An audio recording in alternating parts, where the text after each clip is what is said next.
বাঙালি মানেই তো আড্ডা আর খাওয়া দাওয়া, আর এই দুটো জিনিস যখন একসাথে মেশে তখন একটা লড়াই অবধারিতভাবে সামনে চলে আসে।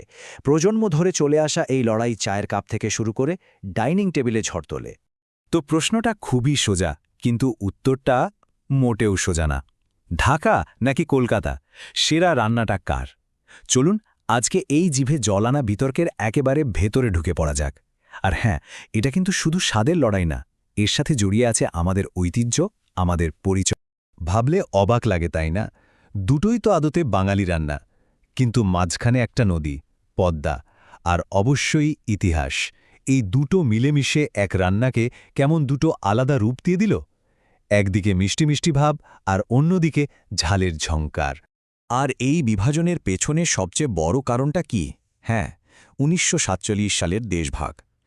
এটা তো শুধু একটা বর্ডার টানেনি, দুটো আলাদা রান্নাঘরও যেন তৈরি করে দিয়ে গেছে পাকাপাকিভাবে। আচ্ছা, এই বিতর্কে ঢোকার আগে দুটো শব্দ আমাদের সবারই জানা, তাও আরেকবার ঝালিয়ে নি: ঘটি আর বাঙাল। সহজ কথায়, যাদের শেকড় পশ্চিমবঙ্গে তারা ঘটি, আর যাদের পূর্বপুরুষরা এসেছেন আজকের বাংলাদেশ মানে পূর্ববঙ্গ থেকে তারা বাঙাল। আর আমাদের আজকের এই গল্পের নায়ক নায়িকা কিন্তু এরাই। আর এই ঘটি বাঙাল লড়াইটা, ওহো, এটা শুধু রান্নাঘরে আটকে নেই, কিন্তু একদম মোহনবাগান ইস্টবেঙ্গল ম্যাচের মতো ব্যাপার।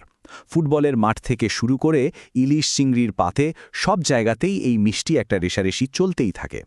ব্যাপারটা যে কতটা গভীরে তা যাদবপুর ইউনিভার্সিটির একটা রিসার্চ পেপার পড়লে বোঝা যায়। সেখানে লেখা আছে, বাঙালরা নাকি ঘটিদের নিয়ে মজা করে বলতো ওরা তো সব কিছুতেই চিনি দিয়ে দেয়, আর ঘটিরা পাল্টা জবাব দিত বাঙালদের শুটকি মাছের গন্ধ নিয়ে। ভাবুন একবার, কি মজার ছবি। তো এই রেষারেষির পর এবার আসি একেবারে আসল জায়গায়, মানে স্বাদের লড়াইয়ে। একদিকে মিষ্টির মায়া আর অন্যদিকে ঝালের তেজ, এই দুই নিয়েই তো যত কাণ্ড। দেখুন, ব্যাপারটা খুব সহজ। কলকাতার বা ঘটিদের রান্নার দিকে যদি তাকান, দেখবেন প্রায় সব কিছুতেই একটা মিষ্টির ছোঁয়া আছে। ঝালটা বেশ মেপে জুপে দেওয়া হয়। আর ওদের তুরুপে তাসটা কি বলুন তো? পোস্ত। আলু পোস্ত ছাড়া তো ভাবাই যায় না। আর এবার যদি ঢাকার দিকে তাকান, ওরে বাবা, সেখানে একদম ঝাল আর নোনতার রাজত্ব।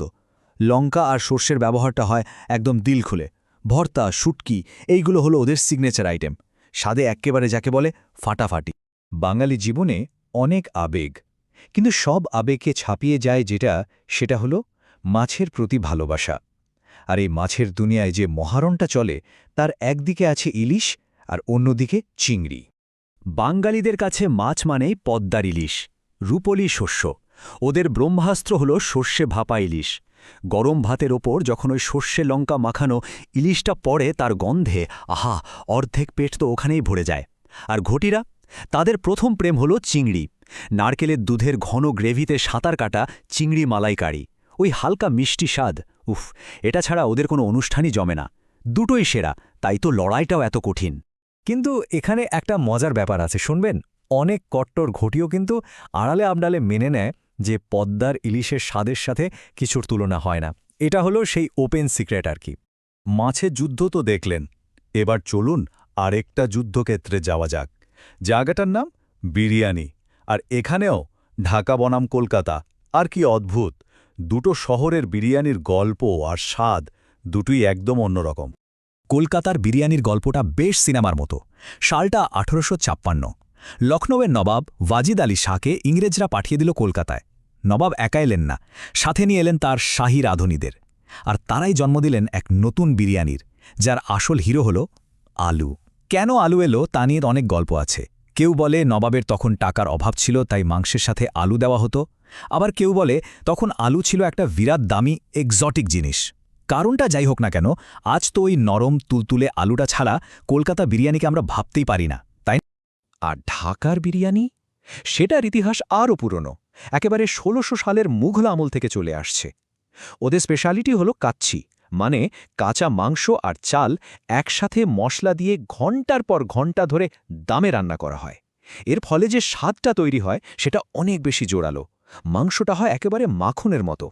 আর সবচেয়ে বড় কথা, এখানে আলুর নো এন্ট্রি। পুরান ঢাকার হাজির বিরিয়ানি, নান্না বিরিয়ানি, এগুলো তো শুধু নাম না, এক একটা লেজেন্ড। তো কলকাতা দিক থেকে একটা প্রশ্ন তো আসতেই পারে, আরে ভাই, আলু ছাড়া আবার বিরিয়ানি হয় নাকি? এটা তো একটা জাতীয় প্রশ্ন। এর উত্তর খুঁজতে গেলে রাত কাবার হয়ে যাবে। তাহলে শেষ পর্যন্ত কে জিতল? মিষ্টির দল না ঝালের দল? ইলিশের ফ্যানরা না চিংড়ির? আলুওয়ালা বিরিয়ানি না আলু ছাড়া? সত্যি কথা বলতে কি, এখনকার দিনে দাঁড়িয়ে এই লাইনগুলো না কেমন যেন একটু ঝাপসা হয়ে আসছে। দেশভাগের পর পূর্ববঙ্গ থেকে যারা এপারে এসেছেন তারা তো শুধু নিজেরা আসেননি, সাথে নিয়ে এসেছেন নিজেদের রান্নার ঐতিহ্য। আর সেটা কলকাতার রান্নাকে আরও অনেক বেশি মজাদার করে তুলেছে। এখন তো বড় বড় রেস্তোরাঁর শেফরা প্রোগ্রেসিভ বেঙ্গলি নামে নতুন ধরনের রান্না করছেন, যেখানে ঘটি আর বাঙাল দুই স্বাদ মিলেমিশে এক হয়ে যাচ্ছে। তাহলে আসল বিজয়ীকে? কোনো একটা টিম নয়, আসল উইনার হলো আমাদের সবার আদরের বাঙালি রান্না। এই যে এত বছরের মিষ্টি রেশারেশি, এই ঝগড়া, এটাই তো আমাদের রান্নাকে এত সুন্দর, এত ভ্যারাইটিতে ভরপুর করে তুলেছে। কিন্তু গল্পটা তো এখানেই শেষ না, এই লড়াই চলবে। তাই এবার পালা আপনাদের। আপনাদের মতে সেরাকে, ঘটি না বাঙাল, কলকাতা না ঢাকা? নিচে কমেন্ট করে কিন্তু জানাতে ভুলবেন না।